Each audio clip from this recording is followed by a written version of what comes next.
आप आखिर तक जरूर सुने। गीता का सबसे पहला उपदेश यह है कि आपके सारे दुखों का कारण किसी को अपना मानना है। आप कभी गौर करना, आपकी जिंदगी के सारे दुख, सारी तकलीफें, सारी चिंताएं वहीं से आती है जहां आपका अपनापन होता है कि ये मेरा है, ये मेरा अपना है। वहीं से आपकी जिंदगी में दुख आना शुरू हो जाते हैं। एक व्यक्ति के पास एक बहुत बड़ा महल था। उसने जिंदगी भर की सारी संपत्ति लगाकर उस महल को बनाया था। आसपास के शहरों के कई लोग उसके महल को देखने आते थे। कई बड़े बड़े सेठ उसके महल को खरीदने की कोशिश करते थे, पर वो महल उसका अहंकार था, उसकी जीने की वजह था। उसका उस महल में बहुत मोह था। एक दिन उसके महल में आग लग गई और वो कहीं बाजार गया हुआ था। जब वो घर लौट कर आया तो उसने देखा कि मेरा महल आग में जल रहा है। अपने घर को आग में जलता हुआ देखकर उसे इतना दुख हुआ। उसने कहा, अगर ये महल नहीं रहेगा तो मैं भी जिंदा नहीं रहूंगा। अगर मेरा महल ही जल रहा है तो मैं जी के क्या करूंगा।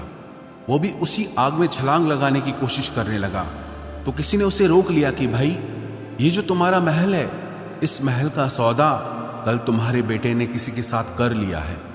जब उसे पता चला कि ये महल अब मेरा नहीं रहा, किसी और का हो चुका है, तो उसकी सारी चिंता खत्म हो गई। जैसे और लोग उस जलते हुए महल को देखकर तमाशा देख रहे थे, वैसे ये भी खड़ा हो गया। इतनी ही देर में उसका बेटा आया। वो अपने बेटे को देखकर बहुत प्रसन्न हुआ। उसे आशीर्वाद देने लगा कि तेरे जैसा बेटा तो बहुत भाग्यों से मिलता है। तूने तो मेरी जिंदगी बचा ली। आज इस घर में आग लगी है और तूने कल ही इसका सौदा कर दिया।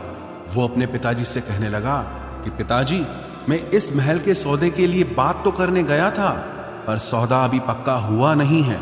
जब उसके पिता ने यह सुना कि अभी इस महल का सौदा हुआ नहीं है तो वो फिर फूट फूट के रोने लगा, फिर अपनी छाती पीटने लगा। महल वही है, इंसान वही है, लेकिन जब महल मेरा है तब वो दुख भी देता है, खुशी भी देता है। लेकिन जब वो मेरा नहीं है, उससे मेरा कोई रिश्ता नहीं है, तो सारे दुख ही खत्म हो जाते हैं। ऐसे ही जिंदगी में जब किसी जगह को, किसी इंसान को, किसी रिश्ते को, किसी काम को हम अपना मान लेते हैं, मेरा मान लेते हैं, तो वहीं से ही सारे दुखों की शुरुआत होती है, वहीं से हर तकलीफ की शुरुआत होती है। तो श्रीमद् भगवद गीता का पहला उपदेश यही है कि आप जैसे ही किसी को अपनी जिंदगी जीने की वजह मान लेते हो कि इसके बिना तो मैं जी ही नहीं सकता, तो वो चीज, वो इंसान, वो काम आपको बहुत दुख देता है।